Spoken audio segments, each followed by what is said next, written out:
Assalamualaikum warahmatullahi wabarakatuh. Selamat pagi sobat trader semuanya, dimanapun saat ini Anda berada. Jumpa lagi dengan Wijaya Trading. Pagi hari ini hari Sabtu 17 Agustus 2024 ya. Bagi teman-teman yang hari ini menjalankan kewajiban melaksanakan upacara bendera 17 Agustus ya di instansi masing-masing, kita ucapkan selamat. Dan bagi seluruh bangsa Indonesia kita ucapkan juga selamat hari kemerdekaan. Mudah-mudahan merdeka, bisa kita merdeka semuanya ya, tentunya dari sisi segalanya kita bisa lebih merdeka, termasuk dari sisi berpikir, dari sisi penjajahan ya. Dunia sekarang penjajahannya berbeda, sehingga mudah-mudahan kita bisa bertahan, bisa mengatasi semuanya dengan baik.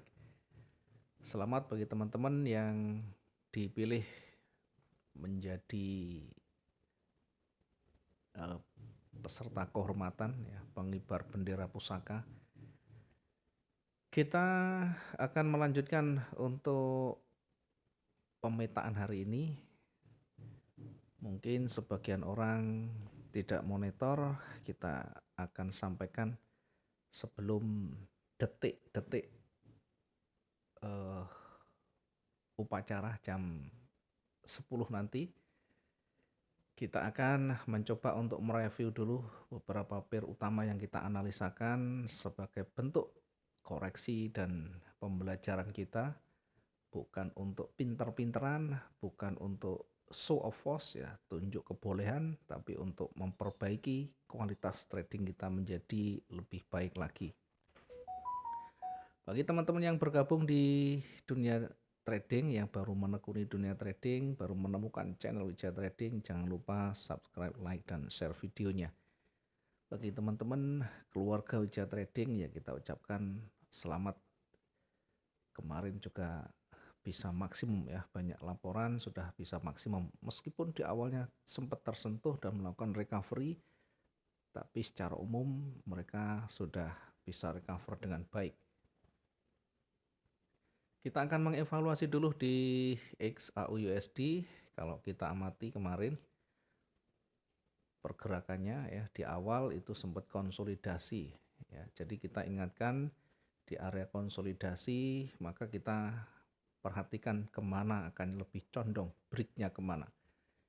Pagi hari sudah kita sampaikan di time frame yang besar itu lebih condong, lebih dekat untuk ke atas memang ya. Untuk ke bawah terlalu jauh, tapi peluang untuk koreksi ada.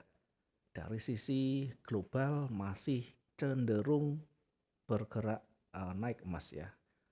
Bahkan kita perkirakan kemarin sudah kita sampaikan di teman-teman, emas ini akan berpotensi sampai 2.500 ya, di harga 2.500. Belum selesai kita sampaikan terlalu jauh, kita bisa lihat di hasilnya. Namun sebelum masuk ke sana, kita perlu ingatkan ya, kemarin kita perkirakan ketika berada di resisten tidak bisa ditutup lebih tinggi, akan berpeluang koreksi turun. Di bawah itu ada area retracement yang kita tandai warna orange. Ini adalah area uji untuk sell-nya.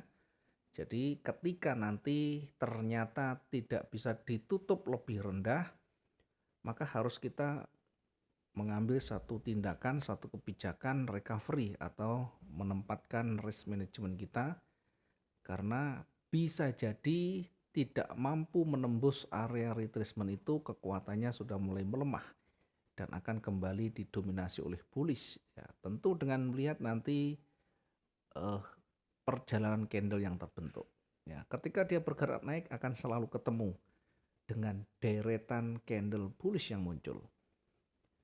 Satu posisi kita tempatkan sell-nya di 2452, kemudian targetnya berada di ujung retracementnya 2447, dengan target berikutnya di 2440 ya. Kalau turun kita perkirakan akan bergerak di jenuhnya 2431 ya. Simulasi pertama apakah terpenuhi atau tidak tentu harus kita lihat. Jadi jangan serta-merta ketika kita menganalisa sell, kemudian ternyata marketnya naik, itu kan salah dalam analisa. Kita tidak pernah menyampaikan bahwa analisa kita selalu benar ya. Bahkan saya selalu sampaikan, jangan mencari kebenaran dalam analisa, jangan cari keakuratan dan kevalidan dalam analisa, karena itu percuma, akan sia-sia untuk mendapatkan survive-nya.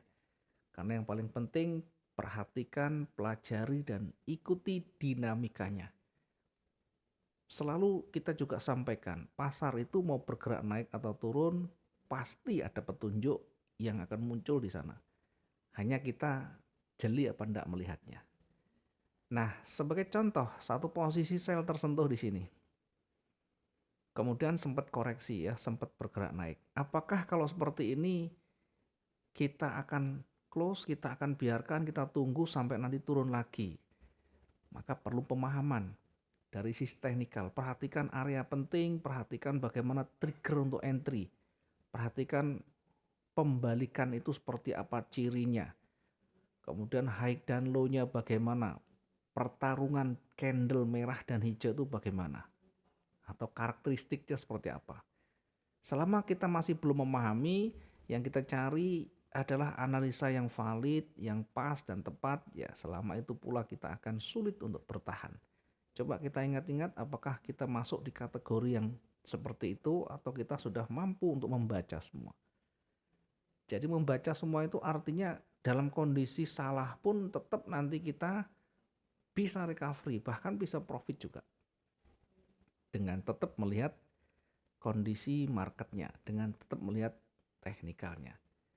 Jadi gampang saja ketika dia turun sulit untuk menembus area retracementnya, maka bisa berpeluang memantul kembali dan kita siapkan di mana jarak yang tepat untuk kita recovery.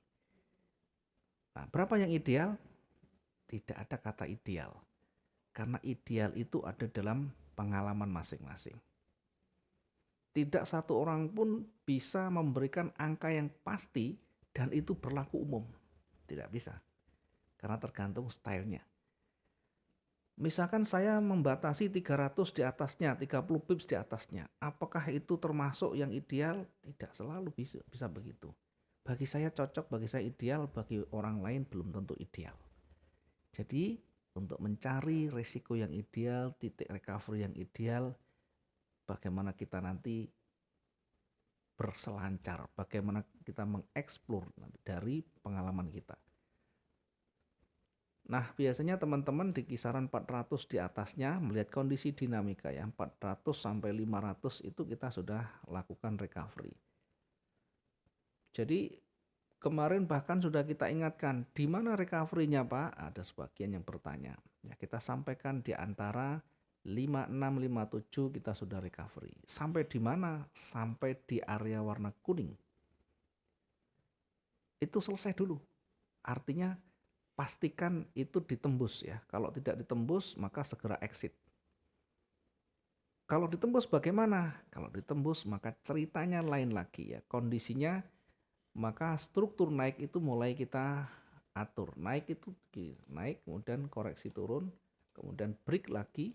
Setelah break koreksi kecil, dari koreksi kemudian tidak bisa break dari supportnya, naik lagi. Itu harus betul-betul selalu kita ingat. Nah sekarang kita lihat gilirannya apakah dia break. Dia break ke atas tapi masih cukup dekat di situ ya. Artinya masih ada sebelah kiri masih ada resisten, tapi kita sudah cukup ya untuk menempatkan di sana. Karena targetnya kita hanya sampai di sini dulu. Target pertama yang terdekat tuh di situ. Kenapa kita menempatkan di situ? Karena level psikologis yang terdekat di situ. Itu pun 1700-an. Nah, kalau kita menempatkan posisi ya, anggap saja recovery-nya itu di 400 ya, di 400 dari titik entry itu kira-kira di sini. 400 itu kira-kira di sini ya, dari ya.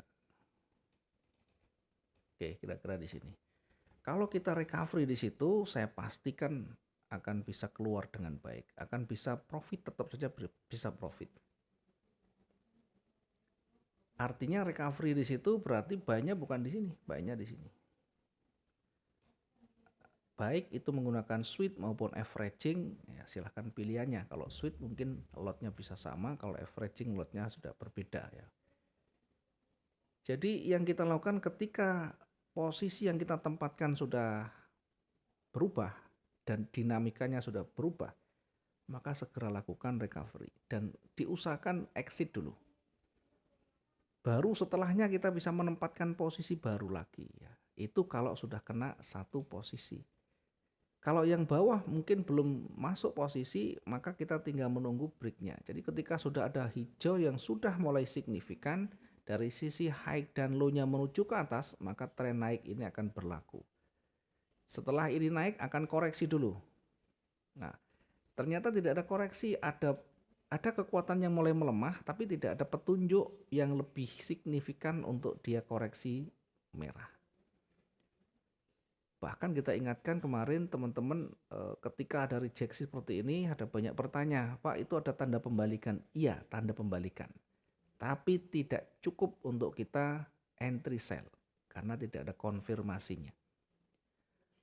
Nah setelah ditutup lebih tinggi dari high-nya maka itu justru akan memperkuat posisi bullish ya. Tidak ada kekuatan bearish yang signifikan di sana yang tampak muncul di sana sehingga kekuatan bullish itu masih mendominasi sampai di mana bisa sampai di area jenuh yang kita tandai di sini.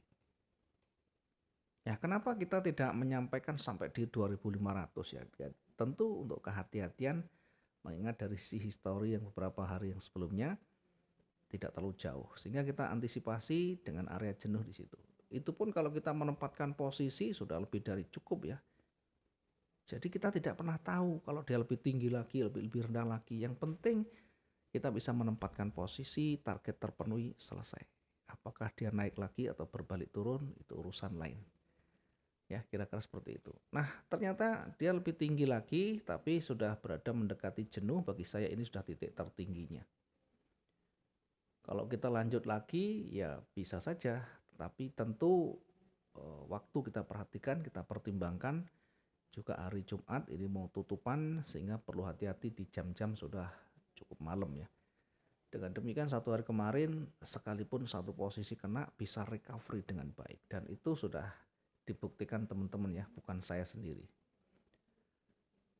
Mungkin yang tidak memahami ya begitu sell tidak mengerti caranya dibiarkan ya sudah akhirnya kena dong SL. Ya kalau yang ditunggu SL saja tidak mau mengcover lagi, tidak mau berusaha mencari peluang lagi, ya terima saja sudah. Itu adalah cara yang dibuat, itu adalah pilihan yang sudah diambil. Kemudian kita lanjut lagi di euro bagaimana? Euro kita perkirakan sebenarnya akan jatuh ya. Tetapi dengan syarat dia tidak bisa break di area yang kita tandai ya, dengan syarat di situ. Nah, sayang sekali syarat itu tidak terpenuhi karena sudah mulai ditolak, karena sudah mulai ditembus ya, maksud saya mulai ditembus. Posisi sell kita tempatkan tidak tersentuh sama sekali, masih jauh karena titik bukaan saja tidak bisa didekati. Dia hanya sempat ke sejajar atau koreksi-koreksi kecil. Kemudian mulai ada kekuatan bullish lagi ya dan mulai break dari resisten. Dengan demikian maka syarat untuk memantul ini tidak terpenuhi. Sehingga kembali naik ya. Di posisi pertama ini kena posisi buy-nya. Kemudian merah. Ini juga sama teman-teman. Itu balik lagi.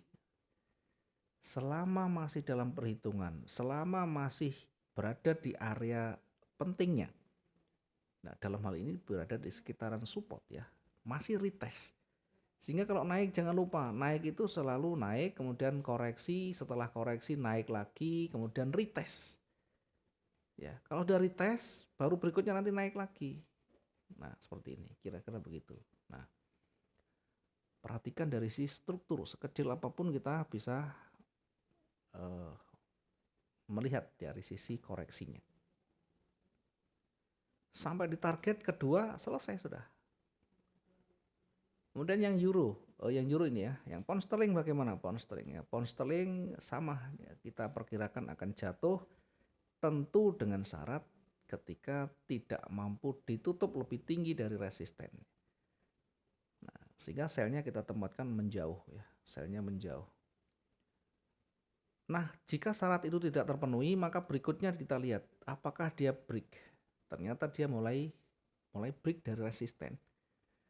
Nah, kita menempatkan posisi buy-nya di 1.28778 yang kita kirim ke tim ke grup kemarin ya, seperti ini perhatikan teman-teman ya. Kemudian targetnya di 1.28972 ya, cukup lumayan lah di pound sterling ini satu transaksi hampir 200 ya.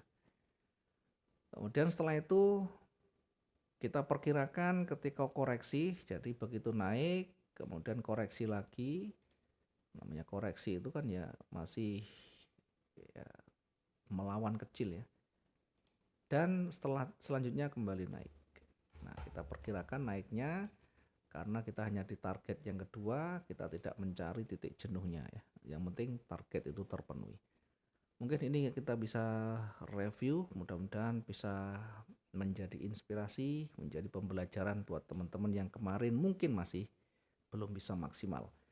Hari ini kita coba untuk melihat bagaimana di Bitcoin ya, karena Bitcoin masih bergerak. Apakah hari ini ada peluang bergerak naik dan turun lebih signifikan?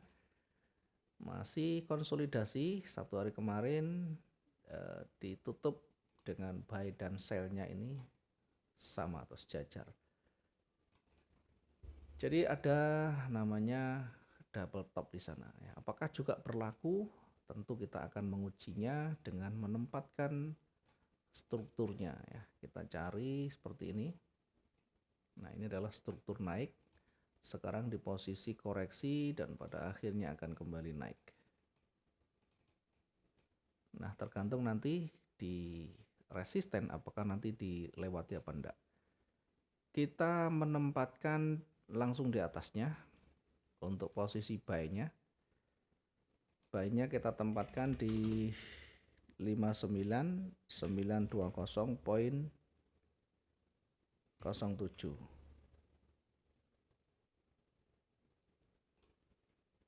Kemudian targetnya yang terdekat di mana? Kita menempatkan targetnya di kisaran 80 saja, 60.000 saja, karena hari Sabtu dan Minggu ini biasanya tidak terlalu signifikan ya.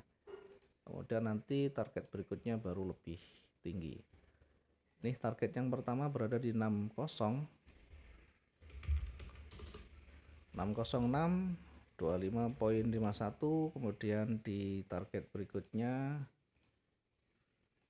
61 614 35.58. Oke, itu nanti ketika break dari resisten ya, kita cari nanti di area yang berbalik ya. Kita menempatkan posisi sell di 658, selnya di sini di 583.30.29.